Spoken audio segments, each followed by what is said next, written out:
નમસ્કાર, ન્યૂઝ 18 ગુજરાતીમાં આપનું સ્વાગત છે। હું છું આપની સાથે સંધ્યા। વાત વડોદરાની કરીએ તો ભાજપ કોંગ્રેસના નેતાઓ વચ્ચે બબાલ થઈ છે।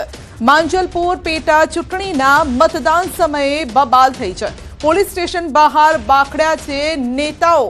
તો નેતાઓ વચ્ચે આ બબાલ થઈ છે। જો કે કયા બાબતને લઈને બબાલ થઈ છે, કારણ કે ચૂંટણીનો આ સમય છે અને પેટા ચૂંટણીના મતદાન સમયે આ બબાલ થઈ છે, ત્યારે જાણીશું કે આખરે વિવાદ શું છે। તો ભાજપ કોંગ્રેસના નેતાઓ બાખડ્યા હતા। તો ભાજપ કોંગ્રેસના નેતાઓ વચ્ચે બબાલ થઈ છે।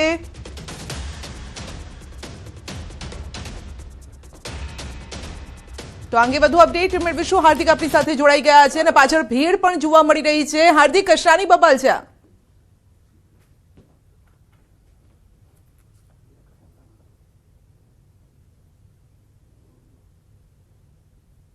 તેઓ એકબીજા પર આક્ષેપ કરતા હતા કે આચારસંહિતાનો ભંગ જે છે તે કરવામાં આવ્યો છે। ત્યારે અત્યારે જે પંચશીલ છે ત્યાં જે ભાજપ અને કોંગ્રેસના જે કાર્યકર્તાઓ છે તેઓ સામસામે આવી ગયા હતા અને મારામારીની ઘટના જે ઘટી હતી। અત્યારે અહીંયાની પરિસ્થિતિ જોઈ શકાય છે, માહોલ જોઈ શકાય છે કે ગરમાગરમી ભર્યો માહોલ છે। પોલીસ અધિકારીઓ જે છે તેઓ સ્થળ પર હાજર જ હતા અને અર્ધલશ્કરી દળો પણ જે છે તે સ્થળ પર હાજર હતા। એટલે તેમના દ્વારા તાત્કાલિક ધોરણે જે છે પરિસ્થિતિ પર નિયંત્રણ જે છે તે લાવવામાં આવ્યું છે। અને અત્યારે વડોદરા શહેરના જે કોંગ્રેસના પ્રમુખ છે ઋત્વિજ જોશી, તે આપણી સાથે છે। ઋત્વિજ, શું કહેશો, આખો મામલો શું? આજે સવારથી જ ભાજપના નેતાઓ આચારસંહિતાનો ભંગ કરતા હતા, કાયદાનો ભંગ કરતા હતા। અમે સવારથી 6:30 વાગ્યાથી મિનિટે જિલ્લા કલેક્ટર, આરઓ, નોડલ ઓફિસર બધાને પુરાવા સાથે વિડીયો બતાવ્યા છે કે આ લોકો કેસ પહેરીને છેક બૂથમાં જાય છે, ઢોલ નગારા વગાડીને પ્રચાર કરે છે। જ્યારે પ્રચાર બંધ થઈ ગયો છે તે છતાં કોઈ એક્શન નહીં। હવે જ્યારે અમે કલેક્ટરને હું ફરિયાદ કરવા ગયો તો આ બાજુ અમારા કાર્યકર્તા પર હુમલો થયો। અહીંયા ભાજપના બહારથી આવેલા લોકોએ 40 થી 50 લોકો ભેગા થઈને અમારા એક કાર્યકર્તાને માર્યો, જે ત્યાં દવાખાનામાં છે। પોલીસને રજૂઆત કરી છે। હજુ તાકાત નથી આ પોલીસમાં કે ભાજપના બેનરો નહીં ઉખાડે। એમના ઓફિસ પર હજુ બેનર હોર્ડિંગ લાગેલા છે, ત્યાં પોલીસ બહાદુરી નહીં બતાવે, બહાદુરી કોંગ્રેસ પર બતાવશે। પોલીસે મૂક પ્રેક્ષક બનીને જોયું છે એ કોંગ્રેસના આગેવાનને માર્યો છે। કાયદો અથવાડી દો એ ભાજપના નેતા હોય તો ભાજપ માટે કાયદો નહીં, કોંગ્રેસ માટે કાયદો। ફ્રી એન્ડ ફેર ઇલેક્શન ના કહેવાય અને ચૂંટણી હારવાની બીકે ભાજપ આવા ધંધા કરી રહ્યા। શરૂઆતથી જ્યારે આ પ્રકારની સ્થિતિ સર્જાઈ, ઢોલ નગારા લઈને સોસાયટીઓમાં નીકળ્યા બીજેપી વાળા, તમે કલેક્ટરને પણ રજૂઆત કરી હતી। માનો છો કે એ સમય જો તરત એક્શન લેવાય હોત તો થોડુંક આ નિયંત્રણ? સવારથી એમના જે બૂથના એજન્ટ હતા એમના હાથમાં જે થેલી હોય એની ઉપર ભાજપનું સિમ્બોલ અને અંદર બૂથમાં અમે સવારે ભવન સ્કૂલમાં વિરોધ કરીને અમે બહાર કઢાયા। બહાર ટેબલ પર બેનર, ઝંડા, કોંગ્રેસના ઝંડા કે બેનર ખેસ કોઈ અમે પહેર્યા નહીં। અમે આચારસંહિતાનું પાલન કરીએ છીએ। ત્યારે આ લોકો સવારથી કાયદા તોડે, કલેક્ટરે અમને સાંભળે નહીં, પોલીસ કમિશનર સાહેબનો મોબાઈલ સ્વિચ ઓફ આવે છે। અમારે જવાનું ક્યાં? ન્યાયની આશા। અને જે લોકલ પોલીસના પીઆઈ અધિકારીઓ છે એ બધા તો મૂક પ્રેક્ષક બનીને જોયું છે। બિલકુલથી તો કોંગ્રેસના પ્રમુખ હતા ઋત્વિજ જોશી અને તેમના દ્વારા ગંભીર આરોપો જે છે તે લગાવવામાં આવ્યા છે। અને અત્યારે ફરી એક વખત જે આસપાસના દ્રશ્યો છે તે બતાવીશું અને જોઈ શકાય છે કે તંગદિલીભરી સ્થિતિ જે છે તે સર્જાઈ હતી, પરંતુ પોલીસના જે અધિકારીઓ છે, જે સેનાના જવાનો છે, તેમના દ્વારા જે છે તે આખી સ્થિતિ પર જે છે તે નિયંત્રણ લાવી લેવામાં આવ્યું છે। અને કોંગ્રેસ દ્વારા એવા આક્ષેપ કરવામાં આવી રહ્યા છે કે ભારતીય જનતા પાર્ટીના કેટલાક જે કાર્યકર્તાઓ છે તેમના દ્વારા કોંગ્રેસના કાર્યકર્તાઓને મારવામાં આવ્યો છે અને તેમને અત્યારે હોસ્પિટલમાં સારવાર જે છે તે આપવામાં આવી રહી છે। એટલે અત્યારે આ જે પંચશીલ છે ત્યાં તંગદિલી ભરી સ્થિતિ જે છે તે જોવા મળી રહી છે। પાછળના દ્રશ્યો બતાવીશું કે અહીંયા ભીડ એકત્રિત થઈ છે। અત્યારે પોલીસ દ્વારા જે છે તે ભીડને કાબુ કરવાના પ્રયત્નો જે છે તે કરવામાં આવી રહ્યા છે, સમજાવટ કરવામાં આવી રહી છે। ડીસીપી કક્ષાના અધિકારી પહોંચ્યા છે અને અધિકારીએ સ્પષ્ટ કર્યું છે કે જો કોઈપણ જાતની ફરિયાદ હોય તો લેખિતમાં ફરિયાદ આપો, પરંતુ આ રીતે જે મામલો ગરમ કરીને કોઈને કશો ફાયદો થવાનો નથી। અહીંનું વાતાવરણ જે છે તે દોડાવવાનું છે। એટલે હાલ સમગ્ર જે પરિસ્થિતિ છે તેના પર નિયંત્રણ ઓલમોસ્ટ લેવાઈ ગયું છે અને જે ભીડ જે છે તેને દૂર કરવાના પ્રયત્નો પોલીસ દ્વારા કરવામાં આવી રહ્યા છે। જી બિલકુલ, તો કોંગ્રેસ તરફથી એક તરફ વિરોધ થઈ રહ્યો છે, બીજેપી તરફથી આવી કોઈ પ્રતિક્રિયા આવી છે? અને જે માર મારવાની વાત થઈ રહી છે, કોના તરફથી આ માર મારવામાં આવ્યો હતો? શું તેની અગેન્સ્ટમાં કોઈ પ્રકારની ફરિયાદ નોંધાવવામાં આવશે?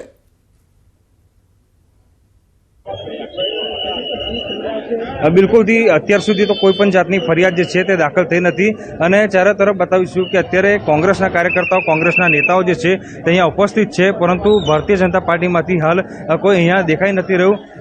કોંગ્રેસનો સીધો આક્ષેપ છે કે ભારતીય જનતા પાર્ટી જે છે તેના કાર્યકર્તાઓ દ્વારા જે છે તે હુમલો કરવામાં આવ્યો છે અને મેં અગાઉ કીધું એ પ્રમાણે કે ડીસીપીએ કીધું છે કોંગ્રેસને કે જો તમને કોઈપણ જાતની ફરિયાદ હોય, કોઈ વિરુદ્ધ ફરિયાદ હોય તો તમે લોકો લેખિતમાં ફરિયાદ જે છે તે આપી શકો છો. ત્યારે હવે કોંગ્રેસ દ્વારા કે ભાજપ દ્વારા લેખિતમાં ફરિયાદ આપવામાં આવે છે કે કેમ તે જોઈ રહ્યું, પરંતુ હાલ તો પહેલી પ્રાયોરિટી પોલીસની જ છે કે અહીંયાનું વાતાવરણ ન ડોળાય અને શાંતિપૂર્ણ માહોલમાં જે છે ચૂંટણીની પ્રક્રિયા પૂરી થાય તેવા પ્રકારની વ્યવસ્થા જે છે તે અત્યારે પોલીસ દ્વારા કરવામાં આવી રહી છે અને પોલીસ જે છે તે અહીંયા પહેરો જે છે પોલીસનો મોટી માત્રામાં જોવા મળી રહ્યો છે. જી હાર્દિક, આ મામલે પોલીસે કોઈ રિએક્શન આપ્યું છે? પોલીસનું કોઈ સ્ટેટમેન્ટ?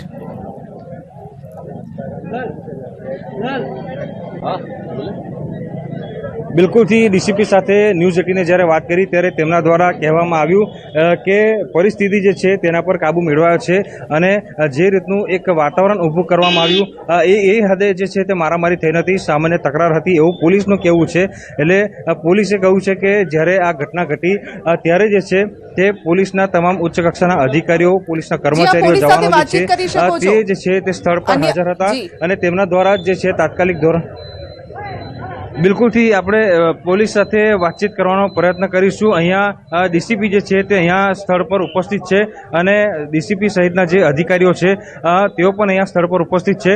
થોડીક જ વારમાં આપણે પોલીસ સાથે વાતચીત કરવાનો પ્રયત્ન કરીશું અને સ્થિતિનો તાગ મેળવવાનો પ્રયત્ન કરીશું. પરંતુ જ્યારે થોડા સમય પહેલાં અમે જ્યારે અધિકારી સાથે વાત કરી ત્યારે સર ફ્રી થઈ ગયા છે. સર, શું કહેશો?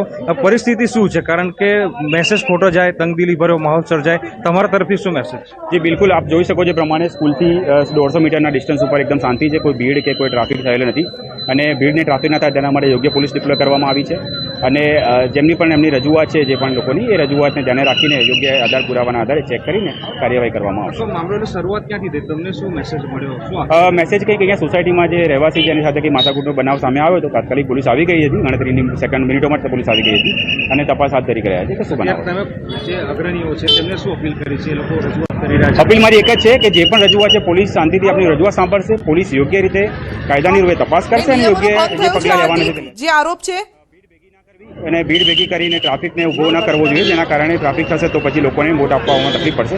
આ ન બને તે માટે મારી લોકોની નમ્ર અરજ છે. કોંગ્રેસનો આરોપ છે કે આચારસંહિતાનો ભંગ થયો છે, નિયમોનો ભંગ થયો છે, એમાં તથ્ય જે વોટિંગ થઈ રહ્યું છે સ્કૂલમાં સીસીટીવી લાગેલા છે, ત્યાં યોગ્ય પોલીસ અલગ અલગ લેવલની હોમગાર્ડ છે, પોલીસ છે, સીએપીએફ છે, તો એવું કોઈ તથ્ય અત્યારે હાલમાં તો જણાતું છે નહીં. બિલકુલથી તો કોંગ્રેસના તેને ડીસીપી અભિષેક ગુપ્તા છે તેમના દ્વારા નકારી કાઢવામાં આવ્યા છે. તેમના દ્વારા સ્પષ્ટ કરવામાં આવ્યું છે કે જે જગ્યા પર વોટિંગની પ્રક્રિયા ચાલી રહી છે ત્યાં સીસીટીવી કેમેરા જે છે તે લગાવવામાં આવ્યા છે.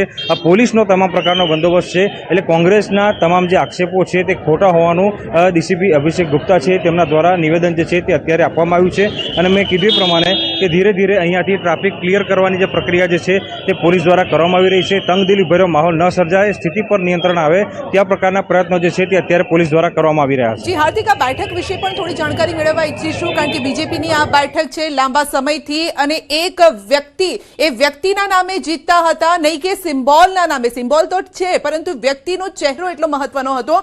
આ વખતે સમીકરણો કયા જોવા મળ્યા છે?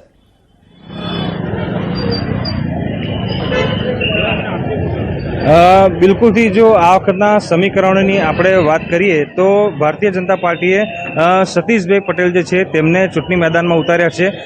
શરૂઆતથી મેં કીધું હતું કે સતીશભાઈ પટેલ જે છે તે મૂળ છાણીના નથી, તેઓ મૂળ છાણી ગામના છે, માંજલપુરના નથી. એટલે એ પોતે જે છે તે મતાધિકારનો ઉપયોગ નથી કરી શક્યા. બીજી તરફ કોંગ્રેસના ઉમેદવારની વાત કરીએ તો કોંગ્રેસના ઉમેદવાર જે છે તે અહીંયાની પરિસ્થિતિથી વાકેફ છે. અમે જ્યારે હમણાં થોડા સમય પહેલાં મતદાતાઓ સાથે વાત કરી હતી ત્યારે લોકોએ સીધી રીતે એક જ વાત ન્યૂઝ 18 ને કરી હતી કે તેમના વિસ્તારમાં અનેક પ્રાથમિક સુવિધાઓનો અભાવ છે, અનેક સમસ્યાઓ છે. કોર્પોરેશનમાં રજૂઆત કરવા છતાં તેમની સમસ્યાઓનું સમાધાન આવતું નથી.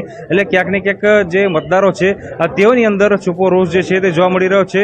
પરંતુ આ વખતે જે છે તે ચૂંટણીના પરિણામો ચોક્કસથી રસાકસી ભર્યા રહેવાના છે, કારણ કે અમે કીધું હતું એ પ્રમાણે કે મતદારો આ વખતે જે છે અલગ મિજાજમાં જોવા મળી રહ્યા છે. આમ તો આ જે બેઠક છે તે ભારતીય જનતા પાર્ટીનો ગઢ છે પરંતુ આ વખતે સીધે સીધી ટક્કર જે છે તે ભારતીય જનતા પાર્ટી અને કોંગ્રેસ વચ્ચે થવાની છે.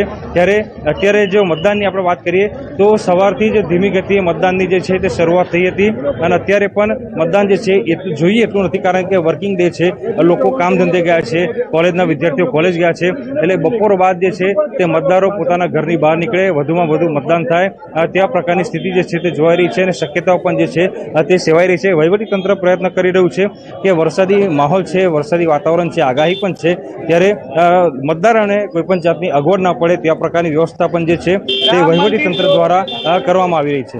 જી હાર્દિક, જ્યારે આ પ્રકારની બબાલ થાય છે ત્યારે મતદારો પર તેની અસર થતી હોય છે, કારણ કે થોડા સમય માટે વાતાવરણ થોડું તંગ બની જાય છે. અત્યારે પણ પોલીસનો કાફલો જોઈ રહ્યા છો, મીડિયા આટલી મોટી સંખ્યામાં ત્યાં છે, કાર્યકર્તાઓ મોટી સંખ્યામાં ત્યાં છે, ત્યારે મતદારો શું મતદાન કરવા આવવાથી થોડા ખચકાઈ રહ્યા છે? બપોર બાદ બહાર નીકળે, આ જે બબાલ થઈ એની અસર કેવી મતદારો પર થાય?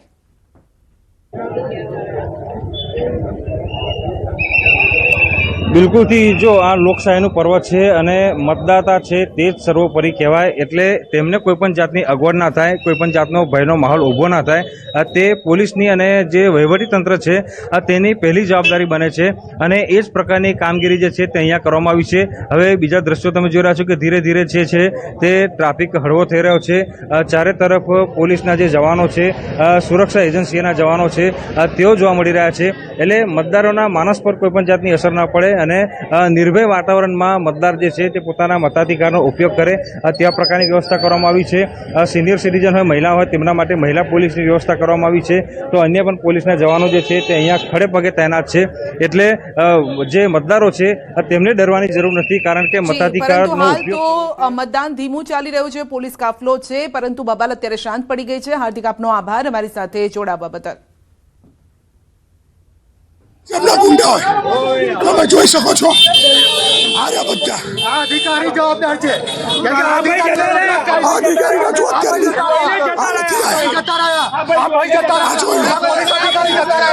રજૂઆત કરી હતી.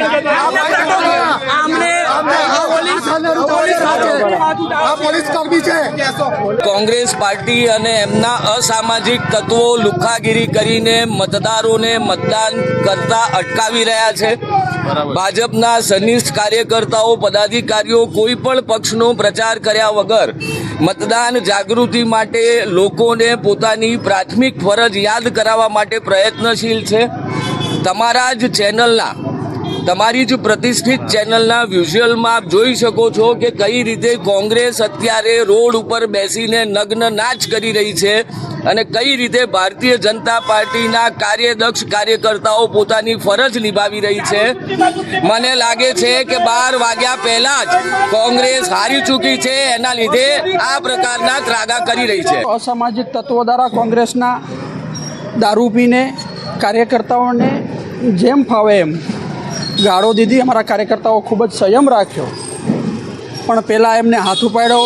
દરેક અમારા સ્થાનિક કાર્યકર્તાઓના મોબાઈલ પણ છીનવી લીધા. એના કારણે આ પરિસ્થિતિ બની છે. પોલીસ આવી જવાથી દરેક વસ્તુ કંટ્રોલમાં છે. અમારા કાર્યકર્તાને પણ અમે સૌના બૂથમાં મોકલી આપી છે. 200 મીટરથી અહીંયા ક્યાંય બૂથમાં મતદાર છે નહીં. આથી તો 1000 મીટર દૂર છે. ભારતીય જનતા પાર્ટીનો કોઈ કાર્યકર્તાએ ખેસ પહેર્યો નથી. એ તો કેસરી ધ્વજ, એ તો સનાતન ધર્મ છે. અને ઢોલ નાગારા સાથે આપ પણ જોઈ રહ્યા છો કે મતદાન માટે પ્રોત્સાહન કરવો એ લોકશાહીમાં હક છે, એ કાર્યકર્તાઓ કરે છે. તો આજથી રાજ્યમાં વધી શકે છે વરસાદનું જોર. ગુજરાતથી અંદાજે 750 કિલોમીટર દૂર છે ડીપ ડિપ્રેશન. મધ્યપ્રદેશ છત્તીસગઢ સરહદે પહોંચ્યું છે ડીપ ડિપ્રેશન અને આવતીકાલે કેટલાક જિલ્લામાં વરસાદનું રેડ એલર્ટ અપાયું છે. દક્ષિણ ગુજરાત, મધ્ય ગુજરાતમાં વધુ વરસાદની સંભાવના છે. ગુજરાત સહિત 7 રાજ્યમાં વરસાદનું એલર્ટ છે. તો આવતીકાલે ભારે રહેવાનો છે આવતીકાલનો દિવસ ગુજરાત માટે, કારણ કે ડીપ ડિપ્રેશન નજીક આવી રહ્યું છે, ગુજરાતની નજીક આવી રહ્યું છે. પહેલા ઓડિશા અને છત્તીસગઢની બોર્ડર પર હતું અને હવે છત્તીસગઢ મધ્યપ્રદેશની બોર્ડર પર પહોંચ્યું છે. ઇન્દોર થઈને તે આગળ વધશે તેવો પાથ અત્યારે લાગી રહ્યો છે, પરંતુ જોવાનું રહેશે કે એ કઈ તરફ જાય છે તે જોવાનું રહેશે. તો ભૂક્કા કાઢે તેવી આગાહી આ છે અને અત્યારે મેપમાં પણ એ જ દેખાઈ રહ્યું છે. આપને સમજાવવાનો પ્રયત્ન કરીશું આ મેપના માધ્યમથી તો આ છે ભારત દેશનો નકશો અને આપ જોઈ રહ્યા છો કે આ જે ડીપ ડિપ્રેશન છે ક્યાંથી આવ્યું છે. એક તો આવ્યું છે બંગાળની ખાડીથી ઓડિશા થઈ અને આ સાથે જ તે છત્તીસગઢ થઈ, મધ્યપ્રદેશ થઈ, આપ જોઈ શકો છો ઇન્દોરની આસપાસ, અને પછી ગુજરાત તરફ તે ફંટાય છે. અને જેવું ગુજરાત તરફ ફંટાય છે તો તેનો જે પાથ છે એ આપને જણાવીએ. પાથ અહીંયા છે એટલે મધ્યપ્રદેશ ગુજરાતની બોર્ડર. એનો મતલબ એ છે કે દાહોદ, આ સાથે જ પંચમહાલ, છોટાઉદેપુર એ તમામ જિલ્લાને અસર થાય અને ત્યારબાદ જો એ સીધું જ આવે, સોસરવું નીકળી જાય તો પછી એનો મતલબ એ છે કે અમદાવાદ ફરી પાણી થઈ જાય અને આ સાથે સૌરાષ્ટ્રનો કેટલોક વિસ્તાર એટલે દ્વારકા, પોરબંદર, જામનગરને પણ તેની અસર થાય. પરંતુ જો તેની દિશા કદાચ આવતીકાલ સુધી જો ફંટાઈ જાય, આપ જોઈ શકો છો અહીંયા ઇન્દોર થઈને આગળ વધી રહ્યું છે, પરંતુ જો દિશા ફંટાય તો ઉત્તર ગુજરાત તરફ તે આગળ વધે. પરંતુ હાલ જે દિશા દેખાઈ રહી છે તે મધ્ય ગુજરાત તરફ આગળ વધી રહી છે. મધ્યપ્રદેશથી ઇન્દોર થઈ અને મધ્ય ગુજરાત તરફ આગળ વધી રહી છે. એનો મતલબ સીધો એ છે કે આવતીકાલનો દિવસ ગુજરાત માટે ભારે રહેવાનો છે. ભૂક્કા કાઢે તેવો વરસાદ થઈ શકે છે અને કેટલાક આગાહીકારોની જે આગાહી છે તે એ પ્રકારની છે કે 8 થી લગભગ 15 ઇંચ જેટલો વરસાદ થાય. હવે બીજું એક આ મેપ છે તેને આપણે સમજીએ કે આ પહેલા ડિપ્રેશન હતું અને ત્યારબાદ ડીપ ડિપ્રેશનમાં પરિવર્તિત થયું છે. તો 26 તારીખથી લઈ અને આગળ વધીએ તો આપણે 26/6 આ સાથે 26 આ અલગ અલગ ડેટ છે ને અલગ અલગ સમય સૂચવી રહ્યા છે. પરંતુ આગળ જે વધી રહ્યું છે, જેનો પાથ છે એ આપને જણાવી રહી છું. મૂળ જે પાથ છે તે છે કે બંગાળની ખાડી થઈ અને પહેલા જે રીતે જણાવ્યું ઓડિશા થઈ, છત્તીસગઢ થઈ, મધ્યપ્રદેશ થઈ અને પછી ગુજરાત તરફ આવી રહ્યું છે. અને જો ગુજરાતમાં આ જે ડીપ ડિપ્રેશનની જે આખી જે સિસ્ટમ છે તે આવી તો પછી ગુજરાત પાણી થઈ જશે. ભૂક્કા કાઢે એવા વરસાદનું આ અલર્ટ છે. ડીપ ડિપ્રેશનની અસરના કારણે આઈએમડીની આગાહી છે કે 8 જિલ્લામાં આજે 4 થી 8 ઇંચ વરસાદ થઈ શકે છે. 6 જિલ્લામાં 2.5 થી 4 ઇંચ વરસાદની આગાહી છે. આવતીકાલે 13 જિલ્લામાં રેડ એલર્ટ છે. અમદાવાદ, બોટાદ, ભાવનગરમાં રેડ એલર્ટ, આણંદ, વડોદરા, છોટાઉદેપુરમાં રેડ એલર્ટ, ભરૂચ, નર્મદા, સુરતમાં રેડ એલર્ટ, તાપી, નવસારી, ડાંગમાં રેડ એલર્ટ અને વલસાડમાં પણ રેડ એલર્ટ છે. તો આવતીકાલનો દિવસ ભારે, આજનો દિવસ પણ 8 જિલ્લામાં આજે પણ આગાહી છે અને આગાહી કેટલા ઇંચ વરસાદની છે એ જોઈ લો. 4 થી 8 ઇંચ વરસાદ થઈ શકે છે, જેમાં દક્ષિણ ગુજરાતના કેટલાક વિસ્તારો છે, મધ્ય ગુજરાતના પણ કેટલાક વિસ્તારો છે અને ડીપ ડિપ્રેશનની અસરના કારણે આઈએમડીએ આગાહી કરી છે કે આજે ગુજરાત ફરી પાણી થાય તો નવાઈ નહીં. તો ગુજરાતમાં ફરી મેઘો જામશે. છોટાઉદેપુરમાં 2 દિવસ વરસાદનું રેડ એલર્ટ. બોડેલી ખાતે એનડીઆરએફની ટીમ તહેનાત છે. 30 તાલીમબદ્ધ જવાનો સ્ટેન્ડ બાય છે અને 4 બોટ આ સાથે લાઈફ જેકેટ તૈયાર છે. આધુનિક રેસ્ક્યુ સાધનો સાથે ટીમ સજ્જ છે. નદી, નાળા અને પાણી ભરાયેલા કોઝવે પરથી પસાર ન થવા માટે તંત્ર સતત અપીલ કરી રહ્યું છે. हमारी टीम अभी छोटाउदेपुर में डिप्लॉयमेंट है. यहाँ के कलेक्टर साहब द्वारा आगामी वर्षा को देखते हुए यहाँ की टीम की डिमांड की गई. हमारे कमांडेंट महोदय के द्वारा यहाँ पे 6 बटालियन है की एक टीम 6 भी यहाँ पे डिप्लॉय की है. आगामी वर्षा में कोई भी आपदा आती है, जैसे कोई फ्लड या बाढ़ग्रस्त एरिया में, इनको रेस्क्यू करने के लिए हमारे पास 4 boat, 4 OBM, life jacket, life boy है, जिसकी वजह से हम आसपास के लोगों को रेस्क्यू कर सकते हैं. તો ગાંધીનગરમાં ભારે વરસાદની આગાહીના પગલે રાજ્ય સરકાર દ્વારા જિલ્લાઓને હાઈ એલર્ટ પર રાખવામાં આવ્યા છે. જોખમી હોર્ડિંગ, નમેલા વૃક્ષો, વીજ થાંભલા, નબળા માળખા તાત્કાલિક દૂર કરવા માટે સૂચના આપી છે. જર્જરિત મકાનો ખાલી કરાવી જરૂરિયાત મુજબ લોકોને શેલ્ટર હોમમાં ખસેડવા અને જોખમી પુલ, કોઝવે અને ઓવરટોપિંગ રોડ પર વાહન વ્યવહાર રોકવા પૂર્વ તૈયારી રાખવાનો આદેશ કર્યો છે. એનડીઆરએફ, એસડીઆરએફ સહિત તમામ રેસ્ક્યુ ટીમોને સ્ટેન્ડ ટુ કરાઈ છે. કંટ્રોલ રૂમ પણ 24/7 કાર્યરત રાખવા માટે નિર્દેશ અપાયા છે.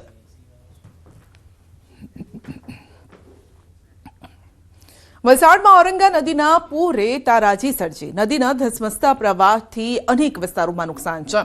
વલસાડથી લીલાપુર જતા સ્ટેટ હાઈવેની પ્રોટેક્શન વોલ એક તરફ ધસી પડી છે. જોખમ વધી ગયું છે. સ્થાનિકોમાં ભયનો માહોલ પણ સર્જાયો છે અને માર્ગ મકાન વિભાગ દ્વારા તાત્કાલિક સમારકામ હાથ ધરવાની માંગ કરાઈ છે.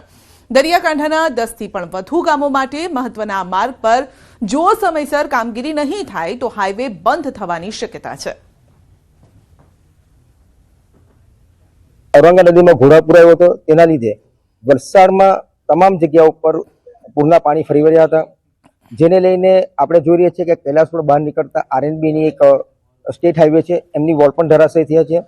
એને સત્વરે કરાવવાની જરૂર છે, કારણ કે એ દિવાલ જો સત્વરે થઈ જવામાં આવે તો આજે ધમરાજીથી આવનારા જે 40 ગામો છે એની કનેક્ટિવિટી ચાલુ થઈ જાય અને લોકોને જે અવર જવરમાં જે તારાજી સર્જાઈ રહી છે તે દૂર થાય તેવું છે. તો ઔરંગા નદીના પૂરે તારાજી સર્જી છે અને મુશ્કેલી વધી ગઈ છે અને હજુ પણ ભારે વરસાદની આગાહી છે, જેથી લોકોમાં એક ડર પણ પેસી ગયો છે. બુલેટિનમાં આગળ વધીશું નાનકડા બ્રેક બાદ.